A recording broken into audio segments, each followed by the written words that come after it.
নমস্কার, Kolkata TV digital আপনাদের স্বাগত। আমি রমিত বন্দ্যোপাধ্যায়। দেখুন, মানুষের চাহিদা সেটাই সরকারের প্রাধান্য হওয়া উচিত। হ্যাঁ, ঠিক কি তাই। কেন এসব কথাবার্তা বলছি, তাই না? খেলা হবে দিবস মনে আছে? 16ই আগস্ট খেলা হবে দিবস পালন করা হতো। তবে নতুন সরকার, বিজেপি সরকার, নতুন স্বাস্থ্যমন্ত্রী, নতুন মুখ্যমন্ত্রী, তারা ঘোষণা করেছেন এই 16ই আগস্ট আর খেলা হবে দিবস নয়।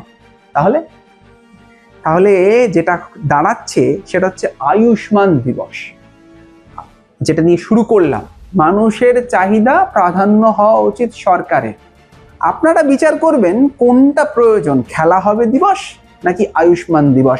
তা এই আয়ুষ্মান দিবসের পাশাপাশি বলে রাখি, 27শে জুলাই অর্থাৎ গত সোমবার মুখ্যমন্ত্রী শ্রী শুভেন্দু অধিকারী তিনি কিন্তু মুখ্যমন্ত্রী স্বাস্থ্য বীমা যোজনা তার ঘোষণা করেন, তার বিজ্ঞপ্তি করেছেন। ইতিমধ্যেই কিভাবে কারা পাবেন সেই নিয়েও একটা বিস্তারিত আমরা জানানোর চেষ্টা করেছি, চোখ রাখবেন।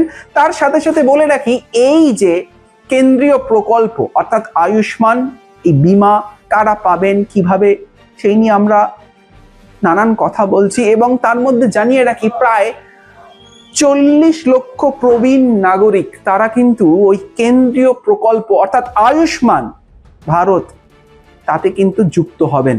শুধু তাই নয়, আয়ুষ্মান দিবস যেটার কথা বলছিলাম, স্বাস্থ্য বীমা খুবই প্রয়োজনীয় হেলথ স্কিম। আমাদের স্বাস্থ্যটা না খুব দরকার, ভালো থাকার জন্য দরকার।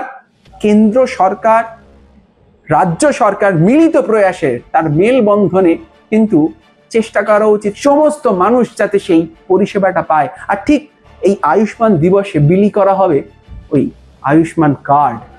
সঙ্গে থাকুন, রাত দিন 7 দিন। রিপোর্ট রমেশ বন্দ্যোপাধ্যায়।